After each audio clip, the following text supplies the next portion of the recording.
नमस्कार दोस्तों, स्वागत एक बार फिर से आपका आपके पसंदीदा चैनल पर। दोस्तों आज हम बात करेंगे यहाँ पर एक और आईपीओ की। जैसा कि हम यहाँ पर आईपीओ से रिलेटेड वीडियोस लेके आते हैं, जिसमें हम आपकी ये मदद करने की कोशिश करते हैं कि किस आईपीओ में आपको निवेश करना चाहिए और किस में नहीं करना चाहिए। इसलिए हम आईपीओ की पूरी डिटेल उस कंपनी की आपके सामने लाके प्रस्तुत करते हैं। तो ऐसी एक कंपनी है सनमुगा हॉस्पिटल्स लिमिटेड। दोस्तों जैसे ही हॉस्पिटल का नाम आता है या फार्मा सेक्टर का नाम आता है तो मुंह में पानी आने लगता है, क्योंकि पिछले कई सालों में, पिछले 4-5 सालों में कोविड के बाद से हॉस्पिटल और हॉस्पिटल से रिलेटेड सेक्टर ने काफी अच्छे रिटर्न बना के दिए। ये कंपनी हमको रिटर्न बना के देगी या नहीं देगी वो हम इस वीडियो में समझेंगे आगे दोस्तों, और साथ ही साथ समझेंगे कि इस कंपनी की एग्जैक्टली प्रोफाइल क्या है। फिर जानेंगे कंपनी के आईपीओ डिटेल्स क्या है, इस कंपनी के फाइनेंशियल्स क्या है, और साथ ही साथ ग्रे मार्केट प्रीमियम है तो वो कितनी है, और अंत में जानेंगे कि इस आईपीओ में कंपनी जो है आईपीओ लेकर क्यों आई है, इसका ऑब्जेक्टिव जानेंगे। और लास्ट में हम ये जानेंगे कि इस आईपीओ में हमें पैसा लगाना चाहिए या भी दूर रहना चाहिए। उससे पहले मैं हूं आपका दोस्त राजेंद्र सिंह गौड़, और यदि अगर चैनल सब्सक्राइब नहीं किया तो चैनल सब्सक्राइब करके बेल आइकन जरूर प्रेस कर दीजिएगा। साथ ही साथ दोस्तों हमने टेलीग्राम, इंस्टाग्राम और फेसबुक की लिंक डिस्क्रिप्शन में दे रखी है, वहां से जाकर आप हमें फॉलो कर सकते हैं ताकि आने वाले समय में लेटेस्ट अपडेट आपको मिलते रहे। और साथ ही साथ आईएफएल कैपिटल की फ्री डीमेट अकाउंट की लिंक डिस्क्रिप्शन में दे रखी है, जहां से आप अपना demat account free of cost open करके अपनी फाइनेंशियल जर्नी स्टार्ट कर सकते हैं। तो दोस्तों आज हम बात करते हैं सनमुगा हॉस्पिटल्स लिमिटेड की। ये कंपनी जो है एनएबीएच और एनएबीएल प्रमाणित मल्टी स्पेशलिटी हॉस्पिटल है, जो कि 151 बेड की क्षमता के साथ तमिलनाडु के सेलम में स्थित है। इस आईपीओ कंपनी की बात की जाए तो 2020 में यह हॉस्पिटल कंपनी ने स्टार्ट किया था। अस्पताल में अगर देखा जाए तो नवीन तकनीक और जो उपकरण है वो मौजूद है, जिससे जो भी पेशेंट्स होते हैं उनकी जो प्रॉब्लम्स है या उनकी जो बीमारियां, उनको उचित स्थान और उचित सर्विसेज प्रोवाइड करके उनको जल्दी से जल्दी प्रॉपर ट्रीटमेंट दिया जा सके, उसकी पूरी व्यवस्था कंपनी के पास है। अब अस्पताल की अगर यूनिट्स की बात की जाए तो सनमुगा फार्मेसी और डायग्नोस्टिक सेंटर भी अवेलेबल है कंपनी का। मतलब फार्मेसी, ओपीडी और आईपीडी मरीजों के लिए दवाइयों के लिए भी सेल करने का काम करती है। साथ ही साथ डायग्नोस्टिक्स जो भी टेस्ट होते हैं उसके लिए भी कंपनी की in house he diagnostic centre available है।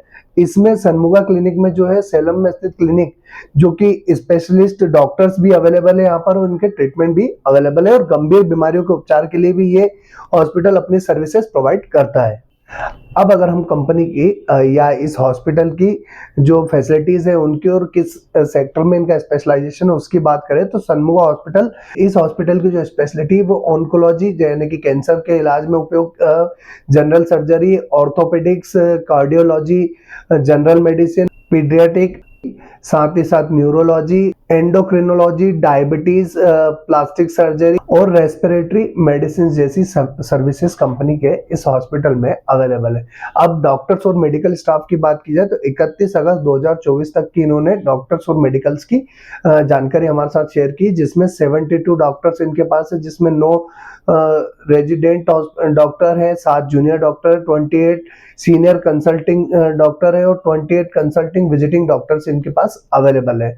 कॉम्पिटिशन, अब एक बार हम अगर कंपनी की कॉम्पिटिटिव स्ट्रेंथ की बात की जाए तो ऑन्कोलॉजी में मजबूत स्थिति कंपनी की, 40 ईयर प्लस अनुभव रखने वाले प्रमोटर्स है कंपनी के पास। इस एरिया की पॉपुलेशन के लिए जो है मेडिसिन फैसिलिटीज प्रोवाइड करती है। साथ ही साथ अगर हम देखें तो इनके पास कुछ उपकरण की बात की जाए तो लीनिक यानी कि लीनियर एक्सेलरेटर जो कैंसर रेडिएशन थेरेपी के लिए उपयोग में लाया जाता है, कैथलैब जो हृदय के उपचार के लिए उपयोग में लाया जाता है, एमआरआई जो हाई रिजोल्यूशन इमेजिंग के लिए उपयोग में लाई जाती है, और साथ ही साथ सरकारी और निजी बीमा कंपनियों के साथ भी इस कंपनी का टाई अप है। तो ये हमने इस कंपनी के या इस हॉस्पिटल के जो है बिजनेस प्रोफाइल की बात की। हम अब इस कंपनी के आईपीओ डिटेल्स की बात कर लेते हैं। तो 13 फरवरी के दिन इस आईपीओ की शुरुआत हो चुकी है। 17 फरवरी तक ये आईपीओ खुला रहेगा। 10 रुपए फेस वैल्यू वाला शेयर है, 54 रुपए का प्राइस बैंड है इसका। आईपीओ साइज की बात की जाए तो 20.62 करोड़ का आईपीओ साइज है, जो कि पूरा का पूरा फ्रेश इशू है, फिक्स्ड इशू आईपीओ है ये, जो अगर इशू टाइप की बात की जाए तो। वही बीएससी का एसएमई आईपीओ, रिटेल कोटा जो 50% है और एनआई कोटा भी 50% है। 20 फरवरी के दिन इस आईपीओ की भी लिस्टिंग होगी। एक साथ दो आईपीओ हैं एसएमई के जो एक तो आपका एलके मेहता है और दूसरा सनमोगा हॉस्पिटल, जो दोनों ही एसएमई कैटेगरी के बीएससी के आईपीओ हैं और दोनों ही 13 तारीख से ओपन हो चुके हैं और 20 तारीख के दिन दोनों की लिस्टिंग होगी। अब हम एक बार एक लॉट में कितने का इन्वेस्टमेंट लगेगा वो समझ लेते हैं। तो रिटेल में मिनिमम जो है एक लॉट में 2000 शेयर के लिए अप्लाई कर सकते हैं 1,08,000 के लिए। वहीं रिटेल का मैक्सिमम भी जो है 2000 शेयर के लिए 1,08,000 रुपए का ही होगा। स्मॉल एचएनआई का जो मिनिमम इन्वेस्टमेंट है 2 लॉट के लिए आप अप्लाई कर सकते हो 4000 शेयर के लिए 2,16,000 रुपए के लिए। तो दोस्तों ये हमने इस कंपनी की आईपीओ डिटेल समझ ली। अब हम एक बार इस कंपनी के फाइनेंशियल समझ लेते हैं। एक बार इस कंपनी के फाइनेंशियल समझ लेते हैं कि फाइनेंशियली ये कंपनी कैसी है। अगर असेट्स की बात की जाए, इन्होंने सबसे पहले तो मार्च 2022 से लेकर सितंबर 2024 तक के अपने फाइनेंशियल शो किए। मार्च 2022 की बात की जाए तो 10.65 करोड़ का इनका जो है असेट्स है, 23.05 करोड़ की असेट 2023 की, 33.92 करोड़ की 2024 की, 36.53 करोड़ की असेट्स इनकी जो है सितंबर 2024 तक की है। अब अगर रेवेन्यू की बात की जाए 41.47 करोड़ का इनका रेवेन्यू है। वहीं मार्च 23 का अगर देखा जाए तो 39.5 करोड़ का है। 43.39 करोड़ का रेवेन्यू मार्च 24 तक का, और 2 क्वार्टर जो 2025 फाइनेंशियल ईयर है उसके 2 क्वार्टर का जो है 24.83 करोड़ का रेवेन्यू ऑलरेडी हो चुका है। बट आफ्टर टैक्स की बात की जाए 6.72 करोड़ का प्रॉफिट था इनका मार्च 22 में। 23 में 4.76 का था। 5.26 का जो है मार्च 24 का है।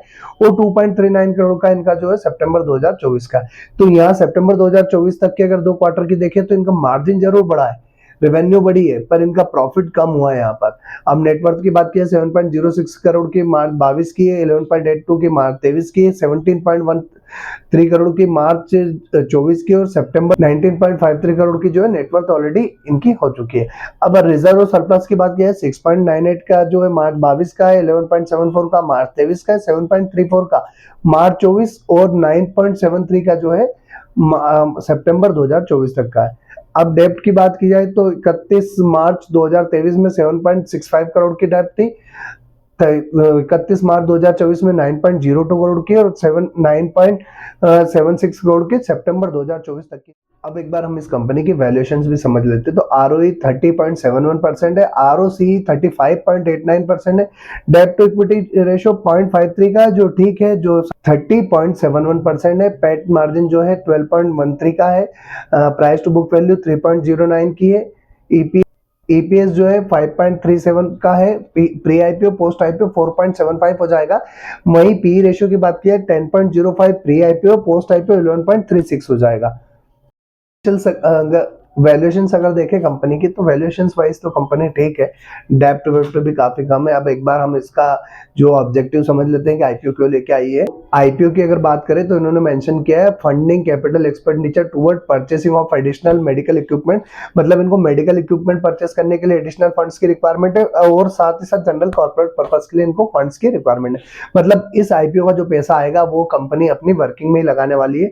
इससे कोई डेप्ट कम करने का अभी फिलहाल कंपनी का कोई इरादा नहीं है। अब एक बार हम इस कंपनी की जीएमपी देख ले तो 15% के आसपास की जीएमपी है इसकी, मतलब 8 रुपए के आसपास की इस कंपनी की आईपीओ की जीएमपी बनती है। दोस्तों इस आईपीओ में क्या करना है उससे पहले अगर अभी तक आपने हमारा चैनल सब्सक्राइब नहीं किया तो चैनल सब्सक्राइब करके बेल आइकन जरूर प्रेस कर दीजिएगा। और यदि आपका या आपकी फैमिली मेंबर के डीमेट अकाउंट ओपन नहीं है तो आईआईएफएल कैपिटल की फ्री डीमेट अकाउंट के लिंक के साथ आप डिस्क्रिप्शन में दे रखिए, वहां से अपना डीमेट अकाउंट ओपन करके अपनी फाइनेंशियल जर्नी स्टार्ट कर सकते हैं। दोस्तों मैं पहले भी कई बार आपको बोल चुका हूं, अभी भी मेरा जो सजेशन है कि जीएमपी के बिहाफ पर ही सिर्फ आप निवेश न करें। जीएमपी जो है मार्केट के सिचुएशन और वॉलेटिलिटी के हिसाब से बदलती रहती है। अभी हमने देखा कि मार्केट जो है काफी ज्यादा वॉलेटाइल हो, काफी ज्यादा रिस्की जोन में चल रहा है। तो इस कंडीशन में अगर मैं हूं तो बहुत ज्यादा पैसा आईपीओ में अभी फिलहाल बनता हुआ दिख नहीं रहा, और किसी भी आईपीओ में बनता हुआ दिखा नहीं है। तो अभी अवॉइड भी किया जा सकता है। आप क्या करने वाले हैं कमेंट बॉक्स में कमेंट करके मुझे जरूर बताइएगा।